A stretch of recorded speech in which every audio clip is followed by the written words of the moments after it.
Friends, authentic applause for having the curiosity to set out upon the path you now find yourself. My name is Clyde, and this is my introduction to Kung Fu, Tai Chi, and Qigong. To preface, it is my intention to inform you how to discover and cultivate your energetic body and provide a functional foundation to begin your journey into the internal arts of Chinese Kung Fu. This bow will be the topic of an upcoming video. It represents the way of the hard and soft fist. But for today's exercise, begin afterwards in perfect stillness, known as the Wuji posture, feet shoulder-width apart.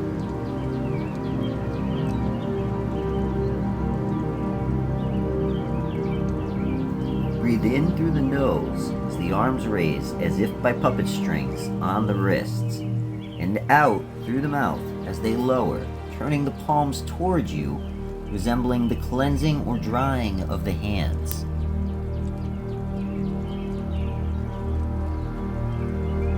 Flow of energy is perpetual, and as such, allow the raising of the hands for your sixth count to begin the first count of your next movement by turning the palms facing one another around solar plex level.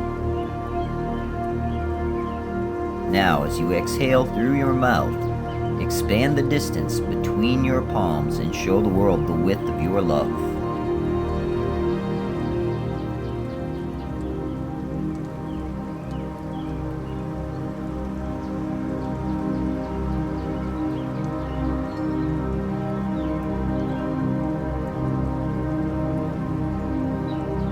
Inhaling through the nose as the hands return to one another. Experience the light of your love gathering between your palms.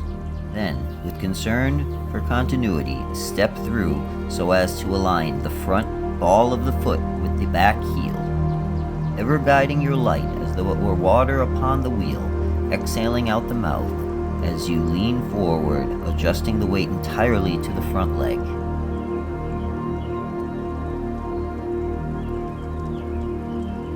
Starting your inhale, as your light begins its ascent up the wheel, allow the toes of the front foot to follow the movement of the hand, adjusting the weight entirely to the back foot and pulling the front toes up so as to leave the heel firmly planted on the ground still.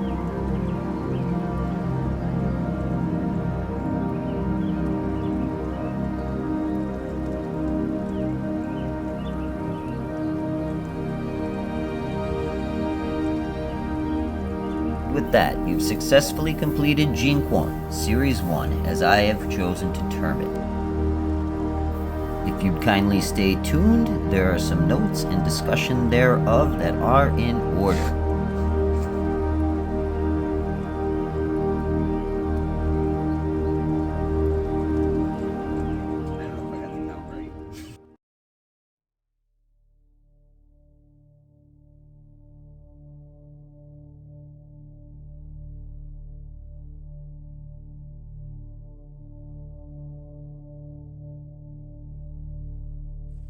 Friends, thank you so much for joining me for my first video, and congratulations for having made it through.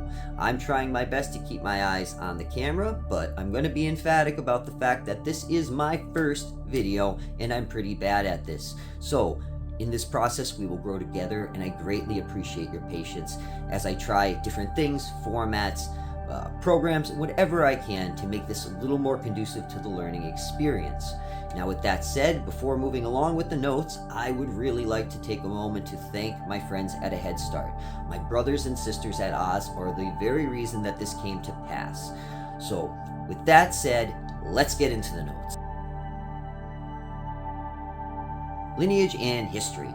Let's take a moment to explore where these arts came from. Not at length, we can do that in another video. Let's get concise and to the point. If you wish, I could even go over my personal history and study of Bak Ni Pai Kempo, Pai Yong Tai Chi, and Pai Lum Tao Kung Fu. But for right now, it is enough to know that these theories, these techniques, and all of this that I wish to impart dates back hundreds, if not thousands of years, but was brought stateside by Great Grandmaster Daniel Kane Pai in the system of Pai Lum Kung Fu, which to date is arguably one of the most complete Kung Fu systems realized in the West.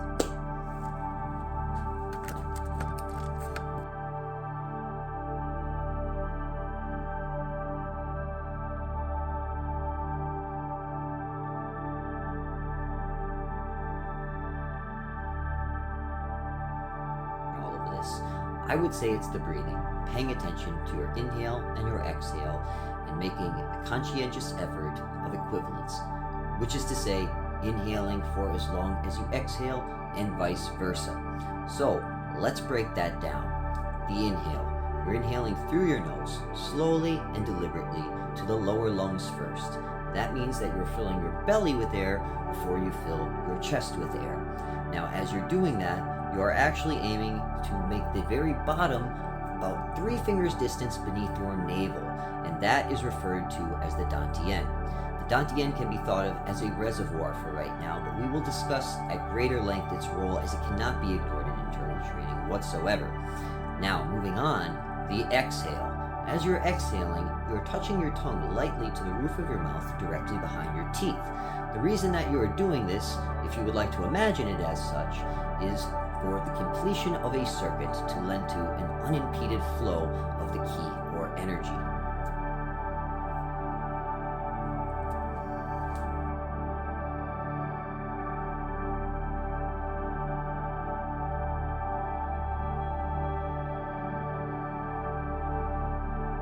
Counts and cycles.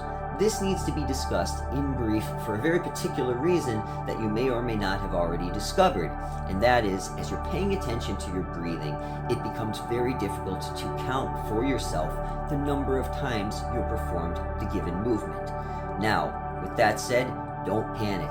If you accidentally do 10 or 11 cycles, you will not implode, I assure you, and it is far more important that you think about your technique and your breathing than it is how many times you have done something.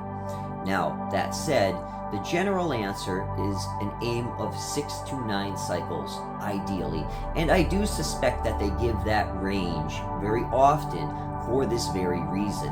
Now, if you're in a class setting or amongst other individuals, someone will likely be counting for you, probably in Chinese, and this isn't as much of a concern. However, if you're at home, you're doing this from the video, I really want to emphasize, pay attention to your breathing first. Don't worry about how many times you're doing these.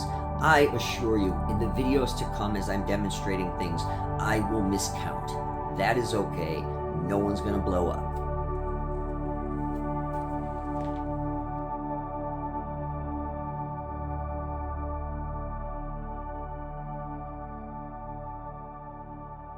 I do believe it is important to make note of particular traditional naming conventions and teach those appropriately.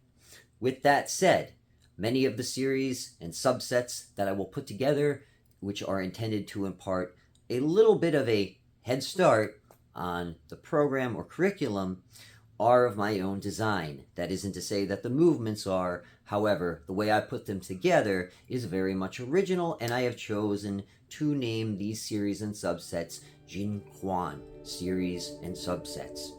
Jinguan translates in simple Chinese to tavern. This is Tavern Kung Fu, which is a tongue-in-cheek reference to the chat space where this was born from.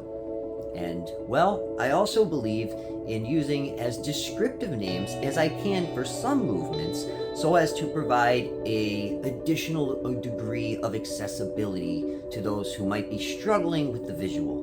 Now, that said, again, I am going to probably explore, as this series goes on, a bit more of, let's say, the linguistic nuance involved in Chinese Kung Fu as well.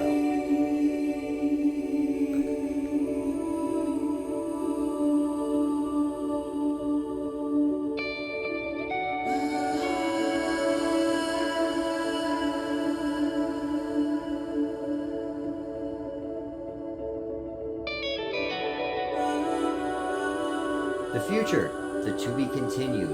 What is to come in the next videos, as I've referenced a lot of awesome around the bend? Well, firstly, we'll be discussing the differences, similarities, and synergy of internal and external training, as well as demonstrating what those differences look like. Now, beyond that, we'll be talking about Bakunin Pai Kempo. We'll be talking about Kung Fu of different forms. We'll be talking about Wing Chun. We may even talk a bit about Chinese kickboxing. The sky's the limit, but what we will definitely be talking about a lot more will be philosophy. We will definitely be talking about theories, and we will definitely be talking about meditations, and probably some notes that you won't find anywhere else of particular import to me, such as how perhaps all of this could be advantageous to, say, CE5 or heist practitioners. This is all stuff that I really can't wait to get into, and I'm extremely appreciative to you guys for all of this. So, thank you for joining me for this video. Have a wonderful day.